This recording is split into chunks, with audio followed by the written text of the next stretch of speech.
आज मैं आप लोगों को इस क्लास में जो बताने जा रहा हूँ वह भारत सरकार की यूनिफाइड पेंशन स्कीम के बारे में बताने जा रहा हूँ। यूनिफाइड पेंशन स्कीम भारत सरकार की जो आई है, इसमें पॉजिटिव क्या है नेगेटिव क्या है, मैं इन दोनों चीज़ों को कंपेयर करके आपके सामने प्रस्तुत करने जा रहा हूँ कि इसमें कैसे बेनिफिशियल है या इसके वीक पॉइंट्स क्या है, पिछले पेंशन स्कीम्स के रिस्पेक्ट में इसकी कमियाँ क्या है।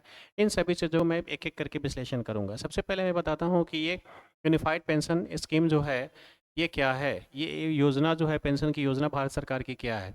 पहली बात कि जितने भी कर्मी हैं हमारे सभी कर्मियों को इसके मूल वेतन का जो है वह मूल वेतन का 50% राशि उनको उपलब्ध कराया जाएगा। ये जो 50% राशि इनके मूल वेतन का उपलब्ध कराया जाएगा, इसकी गणना कैसे की जाएगी। सबसे तो गणना का आपके अंदर होगा कि 50% राशि एज ए पेंशन जो मिलेगी, तो उस पेंशन के रूप में जो 50% राशि दी उसको कैलकुलेट कैसे किया जाएगा। तो कैलकुलेशंस का प्रक्रिया है कि अगर कोई भी व्यक्ति जिस दिन रिटायर होता है तो उसके रिटायरमेंट के जो अंतिम साल होगा, अंतिम वर्ष होगा, उस 12 महीने का जो उसका बेसिक सैलरी होगा, मतलब फर्स्ट मंथ से लेकर के और लास्ट रिटायरमेंट के 12वें मंथ तक, उस 12वें मंथ तक का जो आपका एवरेज सैलरी होगा। हो सकता है पहले मंथ में आपकी सैलरी जो है सो ज़्यादा हो, 50,000 हो, दूसरे मंथ में आपको 45,000 ही मिला हो। अगर आप अब्सेंट हैं, ऐसा कुछ है तो वो पूरे मंथ का जो है 12 मंथ का एवरेज वैल्यू निकाला जाएगा और उस एवरेज वैल्यू का जो 50% राशि होगी उसी को आपका पेंशन के रूप में आपको डिटरमाइन कर दिया जाए कि ये अब आपका पेंशन हो गया।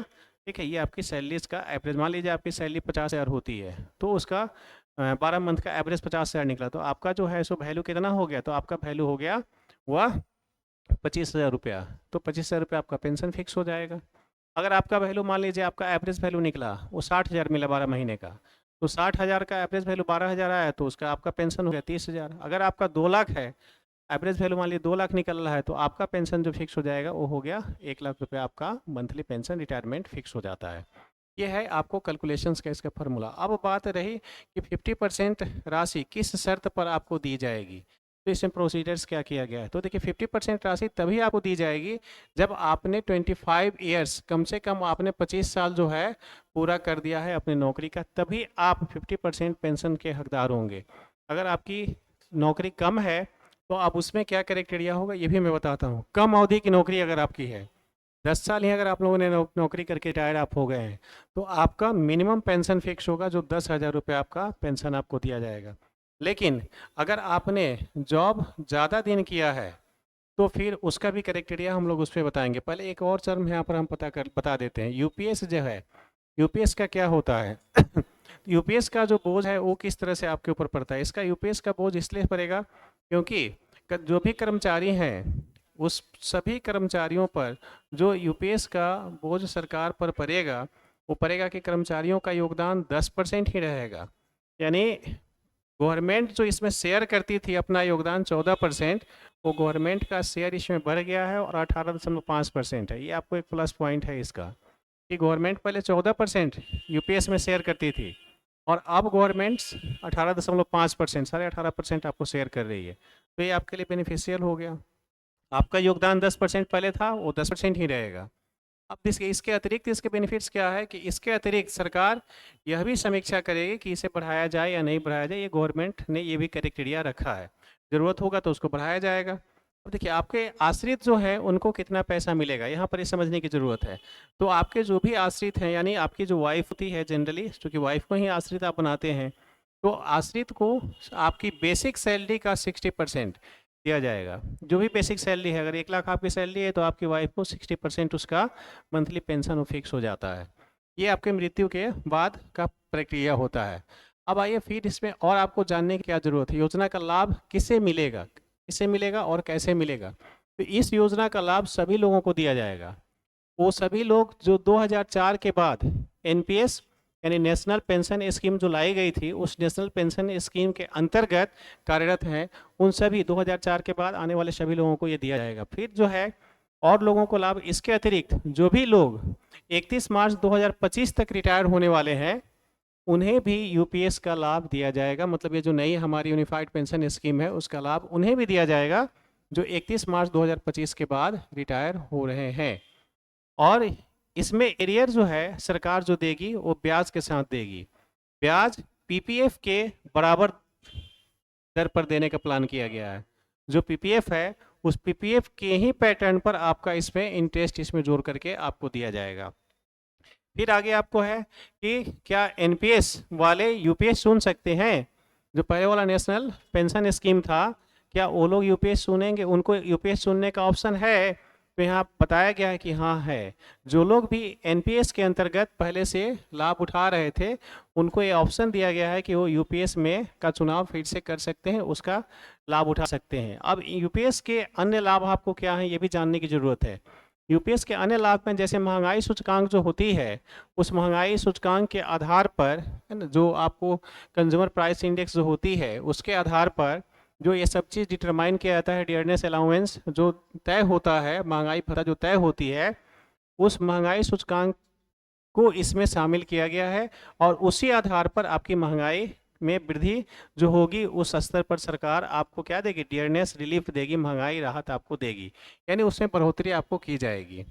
आगे हम लोग फिर देखेंगे ग्रेजुइटी का क्या सिचुएशन है। तो ग्रेजुइटी के अतिरिक्त लाभ इसमें क्या है? तो इसमें सरकार ने ये प्रोविजंस किया है कि इस योजना में यह प्रावधान किया गया है कि ग्रेजुइटी कर्मचारियों को ग्रेजुइटी जो है वो ग्रेजुइटी मिलने के अतिरिक्त रिटायरमेंट की तारीख पर मासिक परिलब्धियों यानी वेतन प्लस डीए का 1/10 1/10वां भाग 1/10वां भाग का मतलब क्या हुआ कि आपको अगर 1 लाख है तो 10,000 आपका 1/10 10वां भाग हो गया, वह रिटायरमेंट के प्रत्येक 6 महीने पर आपको दिया जाएगा। यही राशि जो है पेंशन के अतिरिक्त आपको ये राशि हो रही है, मतलब पेंशन में इसका इंक्लूड नहीं किया जा रहा है। ग्रेजुइटी जो है ये पेंशन में इंक्लूड नहीं होता है, यानी हर एक 6ठे महीने पर जो यह आपको राशि मिलेगी, आपकी जो मासिक परिलब्धियां हैं उसका जो 10% 1/10 यानी 10वां भाग जो आपको दिया जाएगा वो पेंशन के अतिरिक्त आपको दिया जाएगा, जिसको ग्रेजुइटी कहा जाता है। जो आप जो जॉब में है उनको पता है। और ये आने वाले समय में राज्य सरकार भी जो है उसको लागू करने के लिए उनको प्रोविजंस किया गया है। अब विपक्ष शासित राज्य जो है वो लोग ओल्ड पेंशन स्कीम का चुनाव कर चुके हैं, लेकिन जो अन्य बीजेपी शासित राज्य हैं वो लोग क्या है, वो लोग उस पर आपको नई वाला जो हम लोगों का है इसको यानी कि यूनिफाइड पेंशन स्कीम को लागू कर रहे हैं। अब जो है आता है ओल्ड पेंशन स्कीम, और हम लोग थोड़ा सा डिफरेंस समझते हैं इसमें नेशनल पेंशन स्कीम्स और ये यूनिफाइड पेंशन स्कीम्स के बारे में तो हम लोगों ने पढ़ा। इसमें डिफरेंस क्या है? ओल्ड पेंशन स्कीम ओपीएस जो था इसमें क्या था, 50% आपको एज ए पेंशन प्रोवाइड किया जाता था। ये जो 50% आपको पेंशन प्रोवाइड किया जाता था इसमें डियरनेस रिलीफ का प्रावधान उसमें भी था, और इसमें भी आपने देखा है यहाँ पर जो है आपको प्रत्येक 6 महीने पर पेंशन में महंगाई के अनुसार वृद्धि होती थी।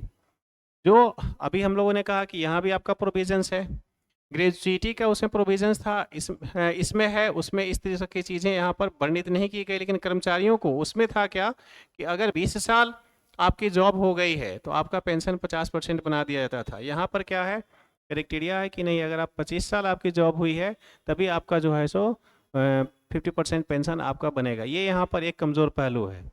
अब आगे देखते हैं एनपीएस में क्या था, नेशनल पेंशन स्कीम में क्या था। नेशनल पेंशन स्कीम में क्या था कि जो पेंशन का आधार था वो निवेश होता था, है ना, इसमें निवेश के आधार पर पेंशन मिलती थी, और यह योजना सरकारी निजी सभी कर्मचारियों को दिया जाता था। इसके अंतर्गत सभी कर्मचारियों को अपने कुल वेतन का 10% योगदान देना पड़ता था, और सरकार 14% इसमें अपना शेयर करती थी। लेकिन अब क्या हुआ, 18.5% जो आपका बेनिफिट है, प्लस पॉइंट है, आपका 10% ही कट हो रहा है, लेकिन गवर्नमेंट उसमें क्या कर रही है, 18.5% 14% से बढ़ा करके 18.5% इन्वेस्ट कर रही है। क्योंकि एनपीएस का बाजार में निवेश होता था इसलिए इसका लाभ बाजार को भी मिलता था।